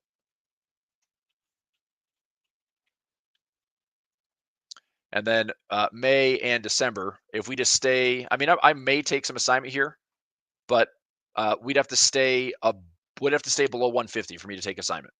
which I mean, I understand. I could take assignment, but this high, this low, possibly this August 4th bottom, if the bounce is there, it's right around that 150 handle. So I'm looking at these as potential income. If I took the assignment, I would repair it. I can flip this stock pretty easily for some profit. Okay, Meta back down below the 200 moving average. This is why I said I don't want to get long. I talked about this in a like right at the 200 moving average. We had like a 2 to 3 day jump, but expiration wise, I'm like I feel comfortable going out about 30 or 40 days, but I think this is still going to drop. You know, this if you think about 2022, Meta was down 70% from the highs. If this market wants to deleverage, Meta is going to get smoked. Tesla is going to get smoked. Mag 7, maybe outside of Apple, Mag 7 is going to get smoked. Nvidia might be back down to $100 or less. So, I mean, this run that we've had on some of these Mag 7 stocks, man, you can easily get like a 30% haircut, 50% haircut on some of these trades. But they're still great stocks and everybody knows it. But man, the next time they become a fantastic value play is when they've just been beat up so badly. Right. So, I mean, maybe that's the play. Microsoft also down. This one is, I think I've got one trade on Microsoft, which as long as we're above 370, which I'll see, this has to be a gap fill. Okay. Otherwise, I wouldn't mind taking the shares. This isn't on every account, but I'll take some shares and also repair this for a little income. Okay. And then as far as dollar cost averaging, I mean, look left on this chart. There is some semblance of resistance there. If we get a bounce, there's certainly some levels down here. So if we came into like the 350 handle, I probably just dollar cost average into Microsoft anyway. There's also a yearly five period yearly average right there, right around 330. So how nasty does it get? Well, high, low, lower high, lower low is probably playing out. So do we have another channel? Is it a bear channel? Is it just falling off a cliff? Nobody knows. But I still think these are, you know, great stocks to have, but also if you're going to own it, protection is going to be key because who knows how nasty it gets. Netflix gapping lower. That broke wing butterfly up here is good. Nvidia back down to 104. And I'm curious if this, like, you know, August low, I'd say $100 is a pretty key level. I've got a bunch of premium sold at like the 75 and 70 put level. I think that Nvidia, I mean, fair value is like 125 to 130. Any substantial discount here, I think we have some support in like the 90 zone or the 76 zone, and that's like worst case scenario. I know that nothing good has been coming out of news for Nvidia lately. There's tons of competition in China. Right now, this whole notion of AI build out, AI infrastructure, semiconductors, like it's all momentum and its growth. And right now, the markets are running from it hard. So I think you're gonna have to you really have to like work through the pain because I don't think these bottoms are necessarily in. Tesla trading at 246. Let me take a look at my covered calls that I have. I got 300 shares of Tesla, and it is shares covered call. I've already pulled in about 72% of that covered call, and I might roll it again, but I might. It depends on if I roll it for the same strike or I roll it down. My break even in Tesla is now down to like the low 220s. So I still have income opportunities here. If we stay above 247.50, it could get called away by Friday. I may consider even rolling out again and again and again if we let's say that April 2nd doesn't look too terrible. You know, the market's going to kind of price in this like blanket tariff policy from Trump. Then maybe Tesla goes back up and I'll roll it another week and get another. I mean, I got like $250 more income. So if I can do that on three accounts, then I'm looking to maybe generate, every roll that I do, maybe another, $1,000. So I'll now that I own the shares, it's like I might as well utilize them. Might as well sell covered calls. Might as well work the cost basis down aggressively as I can, and see what I can do on this overall trade. TLT is up to $91. This one's out to the end of the month for a diagonal spread. I'm up I think I'm up like close to 10 grand on TLT positions right now, and we're making a decent run to the upside. So it gets called away if it's above 92, which is the end of the month. So if we see more pain in the stock market than the bonds rally, it's very possible that we see the TLT move higher. However, I'm still watching the U.S. 10-year. If U.S. 10-year isn't going lower, we might see a struggle bus on bonds on the longer end of the curve. Okay. All right. So Berkshire, interesting how Berkshire is up on the day. I still would kind of like to short this one. The premiums just weren't good enough. I looked at it last week. This is 1 to 3 year. This is 7 to 10 year. This is the 20 year, gap up and fading. I don't know. This could be this weird head and shoulders pattern. There's a high, maybe a flag right here. This could be a nice little look, which doesn't look good for stocks. If bonds go higher, it doesn't look good for stocks. But it looks okay for yields. If yields finally drop, markets go down, bonds go higher, TLT long is not a bad play. Okay, that's good. Yeah, currency strength. The U.S. is starting to trade like an emerging market. Okay. Here's another thing. Everyone's been talking about this. Germany's doing well, Europe's doing well, Euro stock's doing well, FTSE's doing well, China's doing well, emerging markets doing well. Look, I've been talking about it. If the U.S. goes into recession, that rotation is going to be so gross. Like Europe is going to hit a wall. China's going to hit a wall. Like you can't have emerging markets run hot with these crazy like ex-US gains if the US is not in a resiliency state or at least a bull market as well. I can see outperformance, but I don't see US down 10, 15, 20% while everything else is up 15, 20%. That doesn't happen in the global economy. So I think that if the world wants to see gains this year, the US better have some resiliency because it will quickly turn from Europe's up, 15 to 20%. Well, now it's back to zero. Like that can happen so easily if the US market is going to get worse. For the day, we have New Zealand weaker, Aussie weaker. This is today, right? Yep. Here's today. So we got the dollar catching a bid. The yen cross was a little bit stronger this morning. Aussie, New Zealand weaker. This is risk off trading. CAD a little bit stronger. Swiss is still baseline, but nice seeing a little CAD rally there. I do have some levels in. I've got all my Swiss pairs here for currencies. So Aussie Swiss, I'm still dollar cost averaging in. CAD Swiss, I'm still dollar cost averaging in. Euro Swiss, still in this one. Pound Swiss, I'm still holding in Tasty FX. I haven't added anything else to my other accounts. This one's okay, but not my favorite because the margin's still high in it. So I'm trying to thin that one down. New Zealand Swiss, I'm leveling back in towards these lows. And then dollar Swiss, oops, wrong one. The other dollar Swiss, still hanging in there. So I'm leveling in. If we get to 86, 85, 84, I'm buying more dollar Swiss. You could buy it here to start small. Just buy some more. We'll probably get back to 92. But small, small, small, small. And then once we confirm a low, then I stack more orders to the upside, just like I did here. Had lots of buying opportunities, broken trend lines, lots of buying opportunities. And when it hit 92, I closed out all my positions. So I'm looking to get back in. Sears says, I was hoping for the dollar Swiss to tank. I mean, why? I wouldn't mind it steadily falling, but I don't want it to tank. Like, I don't want to see fresh lows on the dollar Swiss. I want to see range lows, and that should be orderly, right? Like this level, this level, this well, okay, fine, and then give us a bull pattern, and then we come out of that and we get all the way back to 92. Brilliant little range trade. That's to me a lot better. So look, I don't want to see a flash crash in the currency market. Nobody does. Nobody likes it. Granted, I'm positioned for it. I've traded through 15 years of flash crashes, and I trade super small. I usually work out on the wrong. The one flash crash I got caught on the wrong side of was one trade in October 2016. It was pound Aussie on a Brexit flash crash in October. That one caught me off guard. It was like a 1,000 pip flash crash overnight.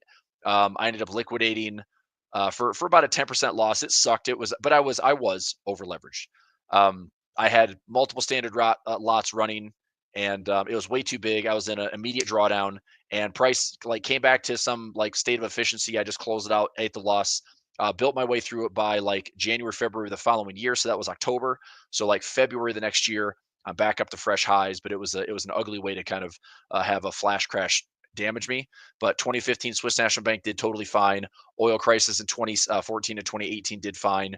The yen trade in 2014 or 2012 did fine. The dollar pairs in 2014 did fine. Flash crash in COVID, that did totally fine. Trying to think, do we have a flash crash in 2022? We kind of did. 2022, we did briefly when the market hit lows. We finally bottomed out on some of the Swiss pairs and yen pairs. And then in 2024, we had that August flash crash. So it just, they happen. They happen. It sucks. If you're not trading small enough, flash crashes and currencies will destroy a lot of traders. So you got to trade small. This is why I take bites in the markets and Forex. I hate the noise that the markets give us where, oh, this is good. I'll put a stop loss here. What does price do?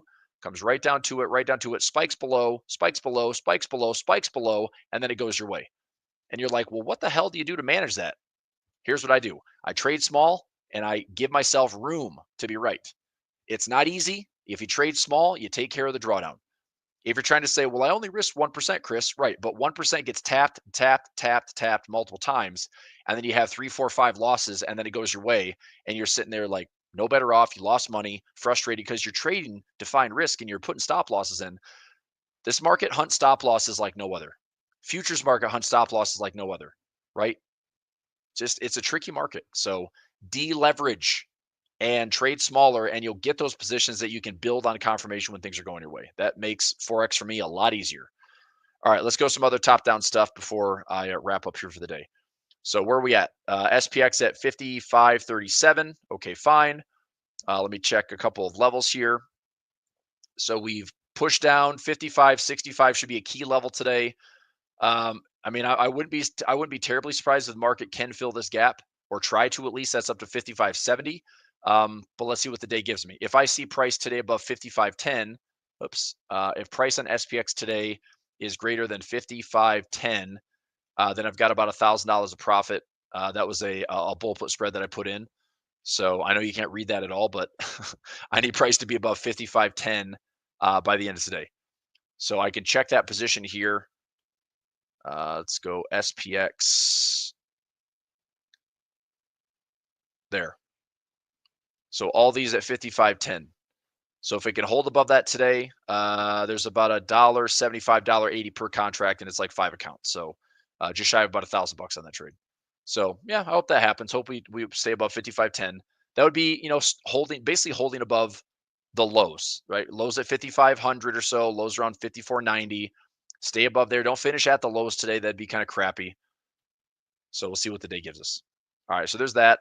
Let's go top down. Dollar index, SCXY, right back down to lows. I'm gonna wait on this one. I'm gonna wait for another sharp spike in the VIX if I get one. Dollar index catching a little bit of a bid today. I wouldn't be surprised if this is still a low, high, higher, low, higher, high. Watch for that. I mean, I started positioning on euro dollar for this last week.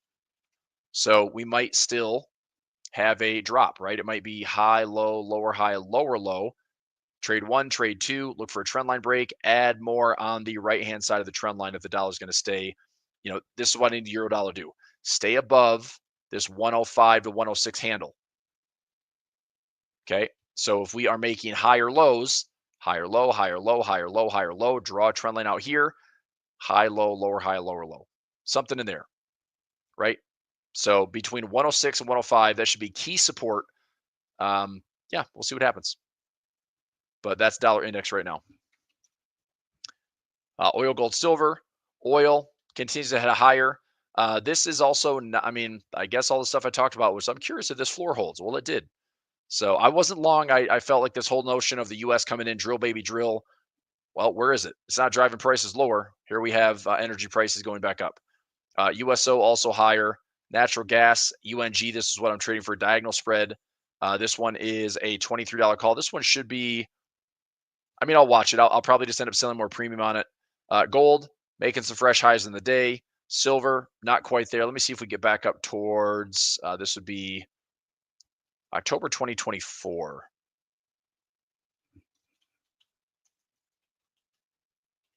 See if we break those highs on silver. Bitcoin, surprisingly, Bitcoin, I've got to give it credit. Like, it's pretty darn resilient.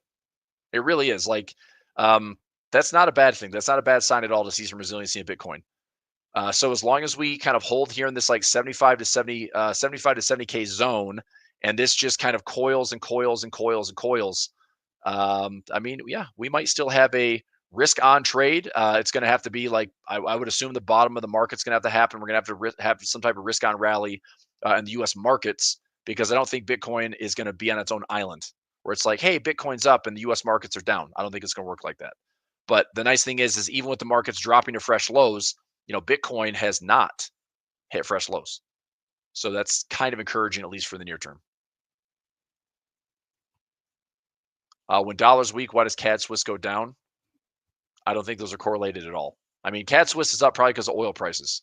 Swiss is a potential like safe haven along with the dollar. So if dollar's down, Swiss usually gets stronger when the dollar's down. It's especially if it's safe haven trade.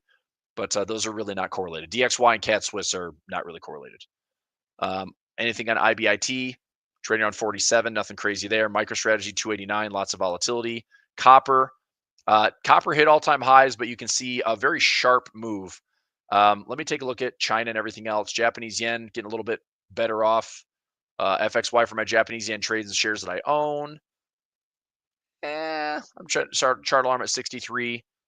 Set this other one at 65. New highs. Let me go $65. Close to August 5th highs. That's when that thing peaked.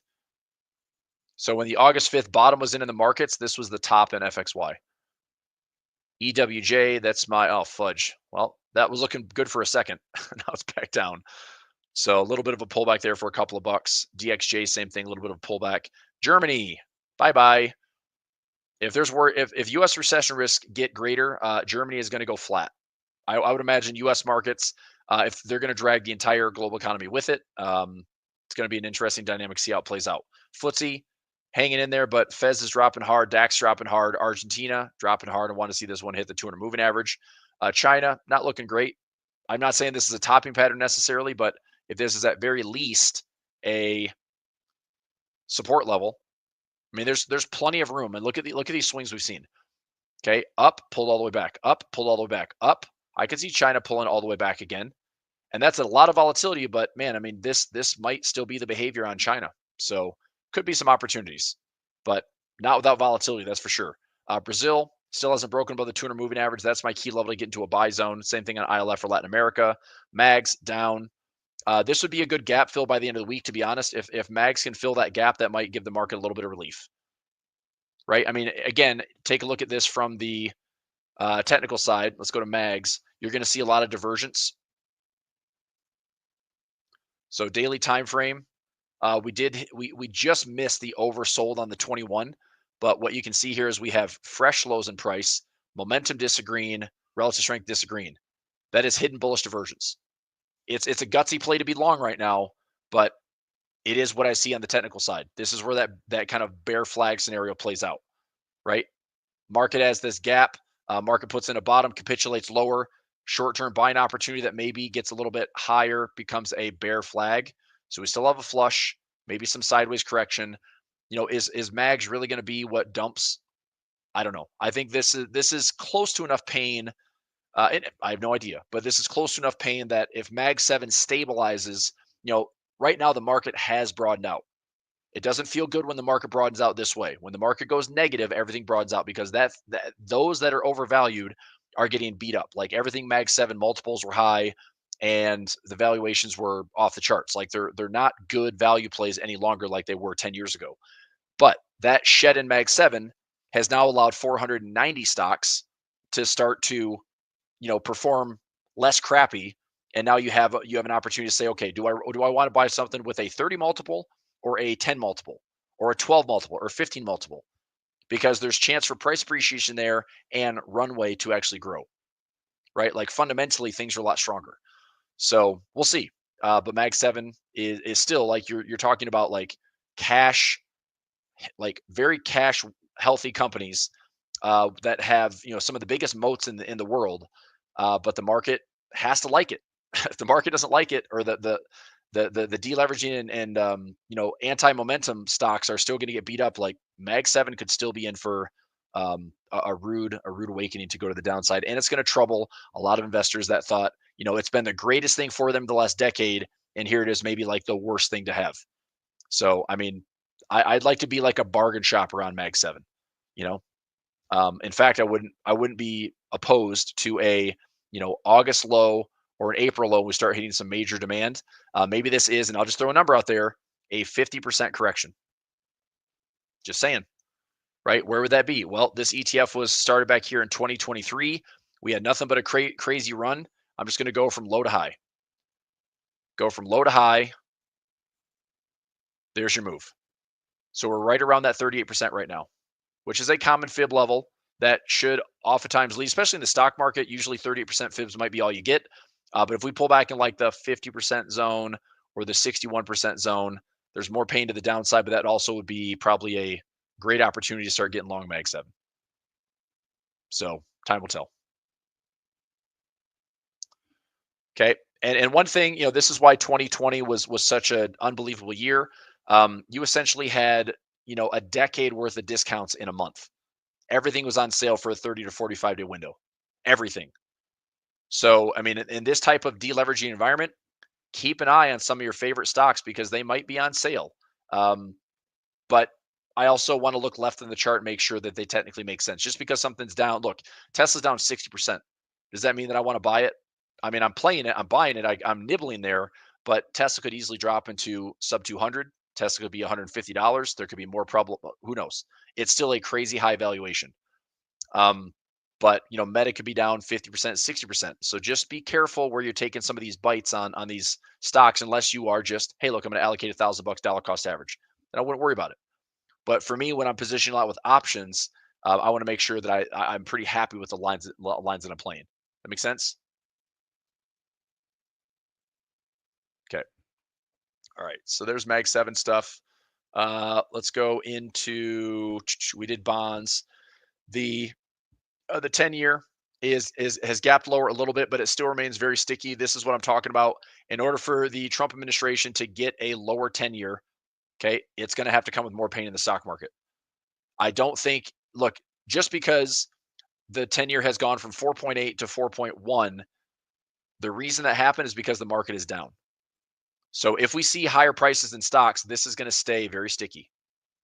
It just is. So I don't know what this means outside of more pain to the stock market downside means, yes, the 10-year might fall along with it.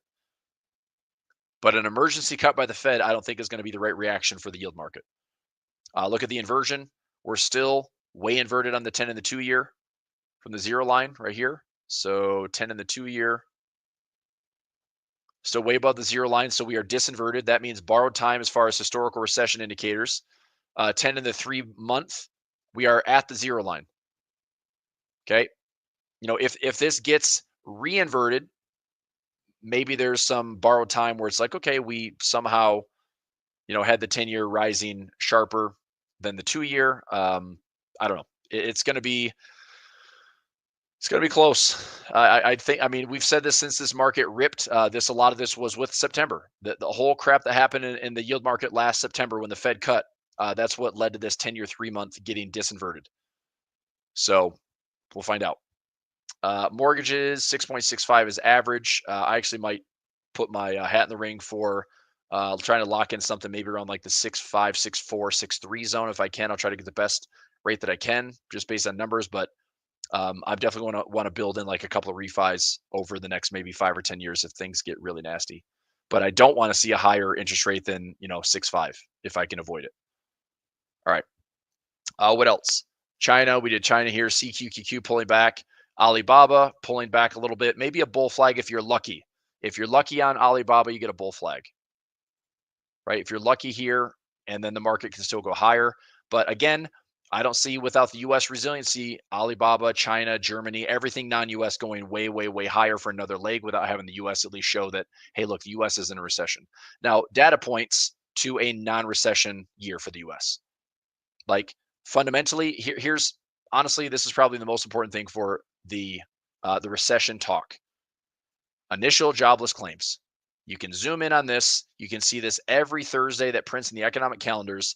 Unless this thing starts to spike higher, dramatically higher, we are still at very low unemployment. Unemployment rate is still 4 point. That can't be right. Is that right? That's what the Fed was projecting for the rest of the year. So between jobless claims, this is continuing, this is initial.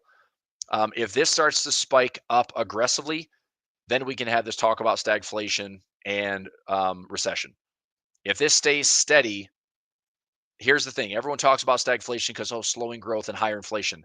If you don't have higher unemployment, you won't have stagflation. Stagflation has happened like twice in the last 40 years, and it was like a 6-month window, and it was over. So the only way it gets worse is if unemployment claims get way better or way worse. And a lot of these are going to be suppressed because the federal government firings and layoffs and furloughs are going to be until like September. They're getting paid through September. So that's when we make this like big decision of like how bad the jobs market's going to get. But I think right now, maybe people aren't like just jumping ship and going to another job because they think they can and get paid more. I think right now people are like, I'm happy I have a job. I'm going to keep it. I'm going to stick around for a while. Okay. Also, something very scary was by 2045, as we see the labor market right now, about 90% of the labor market could be replaced by AI by 2045. The human element is going to be like either a premium, where if you're a carpenter, electrician, a trades, construction, if you're in the service industry, I mean, a hairstylist, like person to person could be at a premium, but those jobs are few and far between. Like service sector could grow, healthcare could clearly grow, but it's crazy to think that. Like I know it's a long ways away, but 20 years, it's in our lifetime. Um, that makes for a really interesting labor market. So, and I don't think the world of coders is like they're not going to have jobs because you're going to have one coder that rules them all. So, anyway, that was a pretty ominous fact of like where things are going right now at the rate of AI. So anyway, point is on recession talk or stagflation talk, the only way this gets to true stagflation or we get into recession talks would be if the jobless claims and the labor market gets way, way, way softer, which right now it is not. So we can have we can have slowing growth and we could have 2 quarters of slowing GDP, but it doesn't necessarily trigger recession. We could also have a rolling recession, which is a lot like we experienced in 2022 when the market was down 20 to 30%, but it wasn't felt by like every sector individually. So who knows? All right. What else? Advanced decline line. This is another way I'm watching the timing of the market. There's your 50-period moving average on the S&P. Here's your 50-period moving average on the NASDAQ. Another opportunity for MAGs and NASDAQ. I know Nick likes to trade QQQ a lot. He likes to trade tech a lot. I wouldn't be surprised if there is such a flush that we actually see some of these really attractive levels to get long. So this is why I'm saying I don't think the bottom is in necessarily, but watching closely. Okay. Some other stocks here, Costco, off the 200 moving average. I still think this is a rally to fall. I think we just have a lot of things that have gone straight up. At the very least, just think of like basic Elliott waves and technical analysis. If you go up, up, up, up, up, up, up, a lot of times it's just a correction. A lot of times it's wave structure. So a high, low, lower, low, then there's a buying opportunity. So this high to low, do we have something like that? Okay. How about Walmart? Walmart has fallen enough. Same type of thing. Do we like build off this low? Walmart goes up. Sure. It pulls back to maybe like the 92 zone, 93 zone. Is it high, low, lower, high, lower, low? If the consumer really starts to pull back and the consumer is the big concern, yeah, Walmart can drop, right? Walmart is up a ton. It is up at a multiple it's never seen before. It was trading like a momentum stock, for crying out loud, with this rally. From the bottom in 2023, I mean, this is insane. December 2023, it's up 111%. I mean, I don't think Walmart has ever seen that type of appreciation without having some type of correction. So, yeah, a lot of crazy stuff. Nike sold some puts at 55.50 and 47.50. Home Depot, your big, house purchases, probably going to suffer a little bit. I'd like to maybe scoop these up in this strong support zone. MasterCard hanging in there. AXP at 264. This one I'm watching out to. This one I closed out for profit. But I still have a ratio spread out to May. Let me double check that one here. So this is AXP. Yep. So watching May 16th expiration. If I do take shares of AXP, it's going to be at a pretty cheap price. I get a $10 discount plus the 280 spread, or the 280 credit on the ratio spread. So it'll be like 247 that I own it, which is pretty decent. I mean, I can actually be well below these lows, which would be nice if I need it. Johnson & Johnson probably still looking to go into healthcare. So looking at good old, what's the sector for healthcare? XL healthcare, XLV. XLV. I was hoping we would have some of this in here. high, low. I mean, this could either be a bullish pattern in the making where this market, breaks the trend line, is sitting here with a bullish look, like healthcare looks pretty good. Or of course, I mean, I just take a little stab at it, a little nibble for entry 1, and then look for some resistance levels back here, entry 2 and 3. But I think healthcare in the next 2, 3, 4, 5 years, probably one of the better performing sectors, especially if things slow down. It's not super correlated. So 0.46, which is way less beta than the S&P. But I mean, I mean, it depends on people lose their jobs. If all of a sudden it's like, oh, well, hospitals are going AI and generative AI, are they firing people? I would hope not, but you never know. And then XLU, probably my other favorite sector right now, is XLU. XLE is pretty good as well. XLE has been really resilient. These are closing up for expiration today for full credit. I still like energy. This also plays in, this isn't just like oil, right? This is, if we're looking for energy in general, coal's in play, oil's in play, natural gas is in play, nuclear's in play, like this would be uranium, anything. So, I mean, if we want to build out AI, we want to have any type of growth, energy is going to be a big source of it in order to make it happen. Imagine having this big plan to be AI everything, but not having the infrastructure to support it. And that's what the question is. It's like, we need more data centers. We need more infrastructure. And so even some of these utility companies, Duke Energy, Constellation Energy, these stocks are at all-time highs. Constellation Energy.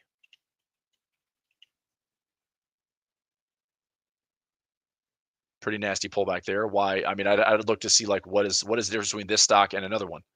But if there are companies in the utility sector that are sitting near highs, like, I wouldn't mind having those plays be more momentum to the upside. Make sense? All right. Just a couple more minutes. Let's do, what do you want to see? You want to see some currencies? Aussie CAD still hanging in there. I like this one as far as range. Buying the lows, buying the lows, buying the lows. Still, to me, this is a low to high. Just play the range. Wouldn't worry about that one very much. Gold's at all-time highs. Enjoy the run. It's either capitulating higher for like a crazy run that I would want to protect and profit, or we're due for a pullback. I'm not buying gold at all-time highs. Period. We have one of the biggest runs from a 370 plus bar count, and we have like 15% overextended from the 200 moving average. It's going to pull back at some point. I don't know when. I'm not calling the top. But I want to pull back or dip before I get long gold, at least adding to my positions. Otherwise, if it runs to 32, 33, 3,400, I will be protecting profit on the way up because we're likely going to have a reversion. Okay, silver, let it run. Silver with gold, it's like gold's at all-time highs. Silver's still well behind that. I want to see if silver can play catch up. Okay, Aussie Swiss, I'm still in. Aussie yen crosses in general. Be careful on the yen pairs, as I always say. Aussie New Zealand, I'm still long. Looking to stay in this bullish channel to see if we get up towards the 113, 114 handle. Aussie dollar staying out, but we'll be watching. I'm going to buy this thing around 6,000 if I can get it. CAD Swiss, energy's up. We'll see if CAD Swiss is one of my bigger stack positions. CAD yen, Swiss yen, who cares? Euro Aussie, right back up to the highs with some risk off trading. Be careful on these pairs. Like, this to me was a big turnoff watching price do something like that. That makes sense? So like this run for 1,000 pips, no thank you. Like, be careful on calling the top because clearly this was running with risk off. This market, if we go risk off, like Aussie's going to get crushed compared to the euro, compared to the dollar, compared to the Swiss, perhaps. And the yen is thrown in there as well. But I just be careful. There's high volatility on these. So, I mean, I could see, yes, like we could hit this resistance, look for a shorter time frame confirmation, then maybe flag back down. But I want to be trading, what I see on a smaller time frame, which is rolling over, stop loss, or confirmation to enter, and then stop loss area above to make sure you've got something to trade. But I'm not just calling the top here. I think that's maybe a foolish thing to do. Now, again, this is what the market can do. We have an area of resistance. It could go also a little bit higher, create divergence, and then come all the way back down, and then be a topping pattern. And you give it time, and it comes all the way back to equilibrium. Forex markets do that all the time. When it goes up inefficiently, it typically finds a way to balance. So I wouldn't be surprised if we see a topping pattern there, but just be careful on how you trade it. EuroCAD, same type of thing. If we go straight up and we have a high, low, lower, high, lower, low, come back down. If we go straight up and we come back to the same highs, watch this level or divergence and then see if it works its way back down. So, I mean, I'm watching that resistance level. I just don't like the trade and how volatile these have been. Euro Swiss, I'm staying long. Euro pound, I'm out. Euro yen, I'd say leave it alone. Euro New Zealand, same thing. Maybe watch for diversions, but be careful. Euro dollar, I'm going to stay long, small bites. Pound Aussie's up to fresh highs, maybe some divergence if you're lucky. If this structure breaks and rolls over, maybe that's a good confirmation. Something like this, like a rising wedge, and then it rolls over. Otherwise, it's just high and you follow your trends. Pound CAD, same thing. If we go straight up, is it high, low, lower, high, lower, low? Is it testing the highs again to flag or go back down to equilibrium? Just aligning those higher time frames with smaller time frames. Pound Swiss, I'm long. Pound yen, no trade. Pound New Zealand, same thing, like pound Aussie. Pound dollar, leaving this one alone. New Zealand CAD is falling, but I'm still going to dollar cost average into this one. I like this trade. I like this trade. I think we still get back to these highs. These highs, just, you know, it's going to be a boring currency pair, which is honestly kind of my favorite. I love boring currency pairs that I can get some positive swap. Here is New Zealand Swiss that I'm getting some positive swap on, but you know, revisiting these flash crash lows from August 2024. New Zealand yen coming back into these lows. Watch how that low behaves. New Zealand dollar out of that position, waiting to see if I can buy again, maybe at the same lows. Maybe at the same lows, right? Could it go lower? Sure. I wouldn't mind taking a ride from 5,500 down to 5,000, but to me, that sets up for a monster New Zealand dollar trade. Hopefully, but nothing yet. Dollar CAD, nothing. I think this is just total chop. So maybe this type of structure here, high, low, putting it at top, very, very indecisive, and then maybe it rolls over. You know, is dollar weaker and oil stronger? Maybe. If oil gets weaker, then I don't see the CAD getting necessarily stronger. I really don't like this currency pair. I think this to me is like one of my favorite trades I've had in years on the dollar CAD, and the rest has been just range if you're lucky. So I think it's just back into kind of consolidation mode. Dollar Swiss, keep an eye on it. We're at the halfway pullback zone. If it pulls back deeper, that's fine. I'll load back in. If it goes back to 92, that's fine. But I'm not in anything right now. Dollar yen. I've talked about this like maybe a bear pattern. This level here, left tip, center tip. You know, slowly kind of pulling back into the zone. Wouldn't mind seeing a bear pattern emerge. Wouldn't mind seeing another play to the downside. Is this Japanese yen deleveraging? Is this dollar weakness? Is this the risk off, you know, sentiment in the market? Could be a combination of any of those things. But it's not an easy trade. So unless I see something very clean on this dollar yen and I have defined risk, I've got to see something very clean. And I just stack some sell stop orders and see if I'm right. It's very difficult to trade these currency pairs, especially with negative swap. The market is kind of torn between positive swap, where they just hold long, and then a deleveraging, which is dump all those positions and then crazy high volatility. I just did the entire currency market, Lee. Aussie Swiss, I just got levels in. I'm just buying all the way down here to this flash crash low. So I'm willing to buy and then wait and see if this plays out with something like this. Either connect these highs, and it could just be going lower, lower, lower, lower, lower.